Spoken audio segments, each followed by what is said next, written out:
అందరికీ నమస్కారం. నేను మీ గోపాల్ అయ్యంగార్. శ్రీమతే రామానుజాయ నమః. వారఫలంగాని చూసుకుంటే 1వ తారీఖు జూన్ 2025 నుంచి 7వ తారీఖు జూన్ నెల 2025 వరకు మేషరాశి నుంచి మీనరాశి వరకు వారఫలం ఎలా ఉందో తెలుసుకుందాం. ఈ వారంలో గ్రహస్థితులు చాలా మారుతున్నాయి. అయితే ప్రస్తుతానికి మనం ముఖ్యంగా శుక్ర గ్రహం యొక్క మార్పుని తీసుకుంటున్నాం. తర్వాత బుధ గ్రహం కూడా మారుతుంది ఈ వారం చివరిలో. అలాగే కుజుడు కూడా మారుతున్నాడు. సో దీన్ని బట్టి అందరికీ వారఫలం ఎలా ఉందో చెప్తాం. ఈ వారంలో శుక్రుడు మేషరాశిలో, సూర్యుడు బుధుడు వృషభ రాశిలో, గురువు మిథున రాశిలో, కుజుడు చంద్రుడితో కలిసి కర్కటక రాశిలో మొదలవుతున్నారు. అలాగే వారం చివరిలో కుజుడు సింహరాశిలోకి వస్తున్నారు. కేతు వచ్చేసి సింహరాశిలో ప్రయాణిస్తున్నాడు. అలాగే రాహు కుంభరాశిలో, శని మీనరాశిలో, అలాగే చంద్రుడు కర్కాటకము, సింహం, కన్య, తులారాశి వరకు ప్రయాణిస్తున్నారు. ఇది గ్రహ సంచారం అండి. మరి దీన్ని బట్టి 12 రాశులకు జాతకం ఎలా ఉందో ఈ వారం అంతా తెలుసుకుందాం. ముఖ్యంగా మీరందరూ కూడా జాతకాలు తెలుసుకోవడానికి కోసం మీ పేరు, డేటు, టైము నా నెంబర్కి వాట్సాప్ చేయండి. 58 పేజీల జాతకాన్ని రెడీ చేసి మీతో ఫోన్లో 20 నిమిషాలు మాట్లాడి పరిహారాలు చెప్పి PDF పంపిస్తాను జాతకాన్ని. అలాగే ఎటువంటి సమస్యలు ఉన్నా దానికి సింపుల్గా పరిష్కారం చెప్పేటువంటి మార్గం మన దగ్గర చాలా ఉన్నాయి. అందుకే మన ఛానల్ పేరు thesimple.astrologer.com అని చెప్పేసి పేరు పెట్టుకున్నాం.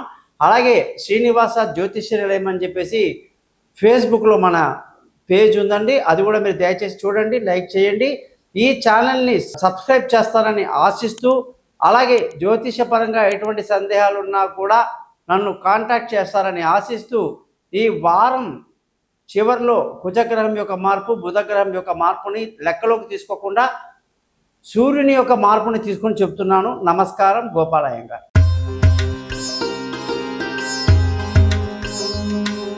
తులారాశి వాళ్ళందరికీ కూడా 1వ తారీఖు జూన్ నెల నుంచి 7వ తారీఖు జూన్ నెల వరకు వారఫలం ఎలా ఉందో తెలుసుకుందాం. ఈ వారంలో కొన్ని గ్రహాల మార్పులు తులారాశి మీద బాగా ప్రభావం చూపిస్తున్నాయి. ముఖ్యంగా శుక్రుడు ఎప్పుడైతే మేషరాశిలోకి వచ్చి సప్తమంలో చాలా అద్భుతాన్ని ఇస్తున్నాడు. రాశ్యాధిపతి శుక్రుడు శుభసూచకం అన్నమాట.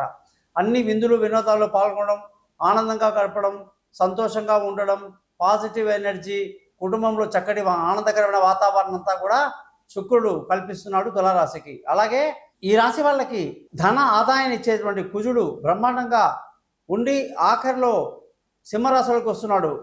అయినా కూడా ఈ వాతావరణంలో ధన ఆదాయం బాగుండి కుటుంబ సంతోషం బాగుంటుంది. పిల్లల చదువు విషయంలో మంచి నిర్ణయాలు తీసుకుంటారు. బ్రహ్మాండంగా ఉంది. తక్కువ మంది స్నేహితులు, బంధువులు, అలాగే వాళ్ళతో పెద్ద ఉపయోగం మనకు ఉండదు.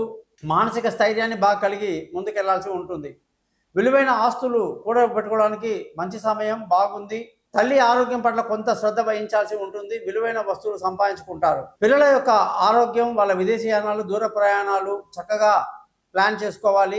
ప్రయాణాల్లో కొంచెం ముందు జాగ్రత్తలు తీసుకోవడం మంచిది. ఆలోచించేటప్పుడు పక్క వాళ్ళ సహాయం కూడా తీసుకోండి. తెలివితక్కువ నిర్ణయాలు తీసుకునే అవకాశాలు లేకపోలేదు. ఆరోగ్యం బ్రహ్మాండంగా ఉంది. చిన్న ఇబ్బందులు ఎలాగో చిన్నగా ఉంటాయి, కానీ గతం కన్నా ఇప్పుడు చాలా మెరుగ్గా ఉంది. భార్యాభర్తల మధ్య చక్కటి సంబంధం కలిగి సంతోషంగా ఆనందంగా గడపడమే కాదు, పెళ్లి కాని వాళ్ళకి పెళ్లి కుదురుతుంది. దూరంగా ఉన్న వాళ్ళు కలుసుకోవడం, అలాగే ప్రేమికులకు చాలా అనుకూలంగా ఉంది. పార్ట్నర్షిప్లో వ్యాపారాలు కలిసి వస్తాయి. ఈ వారం అదృష్టం మనకి బుధుడు అష్టమంలో రావటం వల్ల పూర్తిగా తగ్గిపోయింది. అదృష్టం లేదు. తండ్రులతో, పెద్దలతో లేనిపోని వివాదాలు, మనస్పర్ధలు ఉండే అవకాశాలు ఉంటాయి. కాబట్టి అలాంటి విషయాల్లో జాగ్రత్తలు తీసుకోవాలి.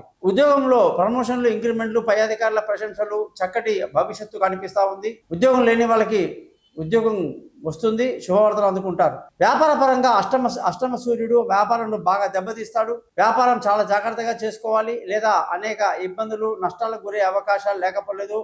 తప్పుడు నిర్ణయాలు తీసుకోవటం, ఇంకోళ్ళ మీద వ్యాపారాన్ని వదిలేసి తిరగటం లాంటి పనులు చేయబాకండి. దానివల్ల తీవ్ర నష్టం అనేది ఉంటుంది. ఈ వారంలో ఖర్చులు అధికంగా ఉంటాయి. అలాగే ఈ రాశి వాళ్ళందరూ కూడా చిత్త 3, 4 పాదాలు, స్వాతి మొత్తం 4 పాదాలు, విశాఖ 1, 2, 3 పాదాల వాళ్ళు కుజ మహాదశలో, రాహు దశలో, గురు దశలో జన్మిస్తారు. వాళ్ళ వయసుని బట్టి దశలు మారుతూ ఉంటాయి. ఏ దశ జరుగుతుంది, ఎలా ఉంది, ఏమిటి అనేది మనం తప్పకుండా మాట్లాడి తెలుసుకుందాం.